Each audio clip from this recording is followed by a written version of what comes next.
ಎಲ್ರಿಗೂ ನಮಸ್ಕಾರ. ನಾನು ಅಡ್ವೊಕೇಟ್ ಸಂಧ್ಯಾ ಗೌಡ. 2 ದಶಕಗಳ ನಂತರ ಬೆಂಗಳೂರು ನಗರಾಭಿವೃದ್ಧಿ ಪ್ರಾಧಿಕಾರ ಅಂದರೆ BDA ಪೆರಿಫೆರಲ್ ರಿಂಗ್ ರಸ್ತೆ 2 ಯೋಜನೆಗೆ ಮರುಜೀವವನ್ನು ನೀಡಲು ಮುಂದಾಗಿದ್ದು, ಇದರಿಂದ ಬೆಂಗಳೂರು ಉತ್ತರ ತಾಲೂಕಿನ ದಾಸನಪುರ 2 ಹೋಬಳಿಯ 9 ಗ್ರಾಮಗಳ ಭೂ ಮಾಲೀಕರು, ನಿವೇಶನದಾರರು, ಜಮೀನು ಖಾತೆದಾರರು ಮತ್ತು ನಿವಾಸಿಗಳು ಕಂಗಾಲಾಗಿದ್ದಾರೆ. ನಗರದ ದಟ್ಟಣೆ ಸಮಸ್ಯೆಯನ್ನು ಬಗೆಹರಿಸುವ ದೃಷ್ಟಿಯಿಂದ ಸುಮಾರು 20 ವರ್ಷಗಳ ಹಿಂದೆಯೇ ಪೆರಿಫೆರಲ್ ರಿಂಗ್ ರಸ್ತೆ ನಿರ್ಮಾಣ ಯೋಜನೆ ಕೈಗೊಳ್ಳಲು ಉದ್ದೇಶಿಸಲಾಗಿತ್ತು. ಸುಮಾರು 2 ದಶಕಗಳ ಹಿಂದಿನ ಯೋಜನೆ ಈಗ ಕಾರ್ಯರೂಪಕ್ಕೆ ಬರ್ತಾ ಇದೆ. BDA ಯೋಜನೆ ವ್ಯಾಪ್ತಿಗೆ ಒಳಪಡುವ ಗ್ರಾಮಗಳ ರೈತರಿಗೆ ನೋಟಿಸ್ಗಳನ್ನು ನೀಡ್ತಾ ಇದೆ.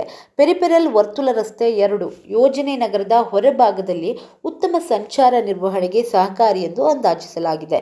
ಪೆರಿಫೆರಲ್ ವರ್ತುಲ ರಸ್ತೆ ಯೋಜನೆಗೆ ಹೊಸದಾಗಿ ನೋಟಿಸ್ ನೀಡುವ ಮೂಲಕ ಈ ಯೋಜನೆಯನ್ನು ಚುರುಕುಗೊಳಿಸಲು ಈಗ BDA ಮುಂದಾಗಿದೆ. 2024ರ ಮಾರ್ಚ್ನಲ್ಲಿ BDA ಈ ಯೋಜನೆಯನ್ನು ಪುನಃ ಆರಂಭಿಸುವ ಸುಳಿವನ್ನು ನೀಡಿತ್ತು. ಈಗ ಭೂ ಸ್ವಾಧೀನದ ನೋಟಿಸನ್ನು ನೀಡಲಾಗ್ತಾ ಇದೆ. ಇದರ ಬೆನ್ನಲ್ಲೇ ಪೆರಿಫೆರಲ್ ರಿಂಗ್ ರಸ್ತೆ ನಿರ್ಮಾಣ ಭೂ ಸ್ವಾಧೀನ ಪ್ರಕ್ರಿಯೆ ಕುರಿತು ಹೈಕೋರ್ಟ್ ತೀರ್ಪನ್ನು ನೀಡಿದೆ. ಹೊಸೂರು, ಮೈಸೂರು ಮತ್ತು ತುಮಕೂರು ರಸ್ತೆ ನಡುವೆ ಸಂಪರ್ಕ ಕಲ್ಪಿಸುವ ಪೆರಿಫೆರಲ್ ರಿಂಗ್ ರಸ್ತೆ 2ರ ನಿರ್ಮಾಣಕ್ಕಾಗಿ ಬೆಂಗಳೂರು ಅಭಿವೃದ್ಧಿ ಪ್ರಾಧಿಕಾರ ಅಂದರೆ BDA ಕೈಗೊಂಡಿರುವ ಭೂ ಸ್ವಾಧೀನ ಪ್ರಕ್ರಿಯೆಯನ್ನು ಹೈಕೋರ್ಟ್ ಎತ್ತಿ ಹಿಡಿದಿದೆ.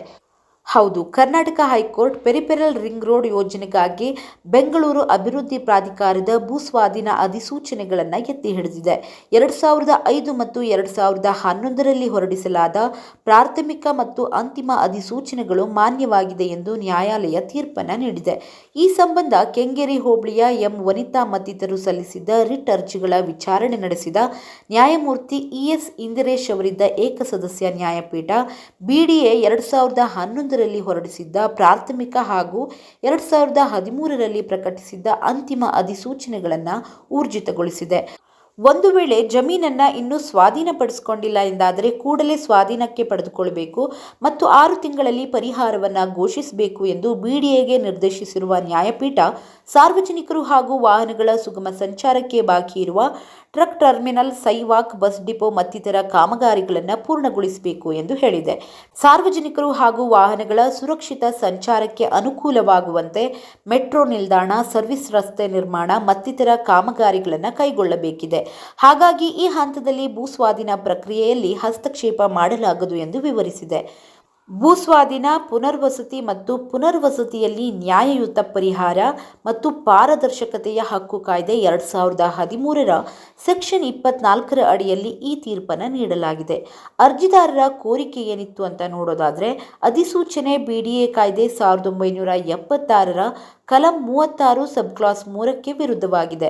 ಪ್ರಾಥಮಿಕ ಹಾಗೂ ಅಂತಿಮ ಅಧಿಸೂಚನೆಯ ಮಧ್ಯೆ ಸಾಕಷ್ಟು ಅಂತರವಿದೆ. ಅಂತೆಯೇ ಭೂ ಮಾಲೀಕರು ಈ ತನಕ ಪರಿಹಾರವನ್ನು ಪ್ರಕಟಿಸಿಲ್ಲ. ಹಾಗಾಗಿ ಅಧಿಸೂಚನೆಯನ್ನು ರದ್ದುಗೊಳಿಸಬೇಕು ಎಂದು ಕೋರಿದ್ರು.